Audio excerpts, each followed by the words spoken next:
Hi guys, for today's video ay ililibot ko kayo sa lugar namin pinagcampingan at ito yung dito sa may Banayad, Mendez.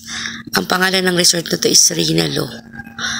Ang ganda ng kanyang view.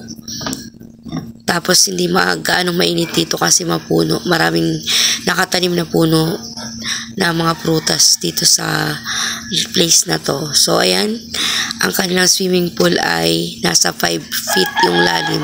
Tapos meron dong para sa mga bata. Ang ganda ng lugar na to kasi hindi siya masyadong mainit. Tapos maraming upuan, marami kang mapagtatambayan. So dyan namin gaganapin yung aming mga sessions, mga activities sa function area na yan. At ayan, magkakalapit lang siya at ng pool. Malawak yung mapaglalaroan ng mga bata.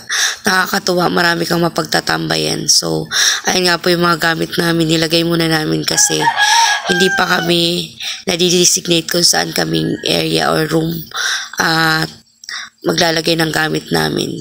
Tapos, ayan, ililibot ko kayo sa part na to dito ng dirty kitchen nila. Yun yung kulay orange doon, mga kubo-kubo yun na pwedeng pagtambayan. At ito yung dito sa area na to is pwede kayo ditong magkainan. Ayan, pwede ditong tumambay at kumain.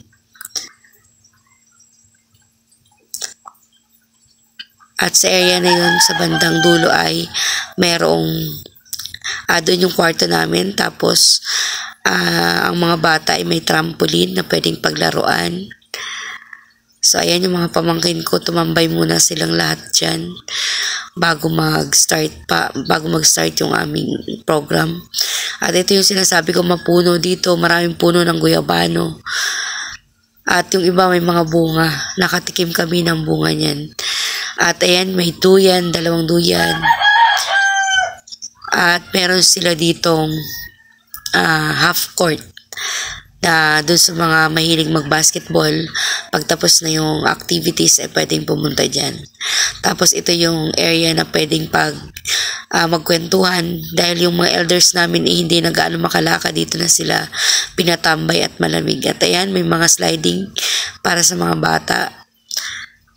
At yan ay safe naman. Ililibot ko din kayo sa CR. Ayun, di ko napuntahan yung isang CR. Ito lang yung napasok ko. Pero magkatulad po sila ng itsura, ganyan. 2 paliguan at isang may bowl na yan, pwedeng pag-CR-an yan. Parehas lang po yan at tong sa kabila. Pero dun sa kwarto din po, may mga CR din. Hindi ko pa napapasok. Itong labas lang po muna yung aking inikot. At yan, sinipat-sipat. Ayan, pwede pong pagtambayan.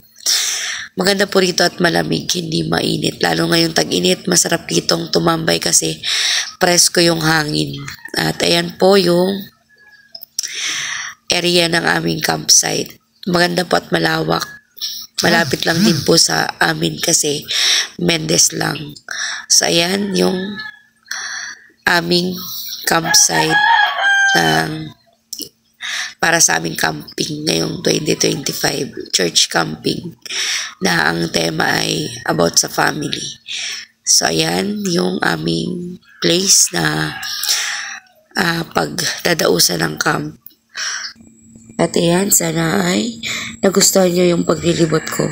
So ayan, dito nga pala sa gabi, ito yung magiging itsura niya. Maganda po yung mga kapaligiran dahil marami pong ilaw.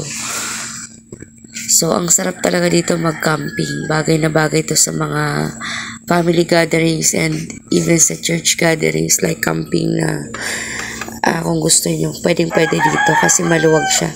So, ayan yung area na aming pagdadausan mamaya ng aming activities. At ayan po, mamaya rin po kami makakapag-swimming after ng activities na gagawin namin. So, ayan, maganda po yung Tapos trinay namin hindi malamig yung tubig. Gawa nga po ng sobrang nabilad siya sa maghapon. Kaya maligam-gam pa din yung tubig. So mamaya kami dyan magtatampisaw. Para bukas yung mga bata naman yung magtampisaw dyan kami naman ang magbabantay.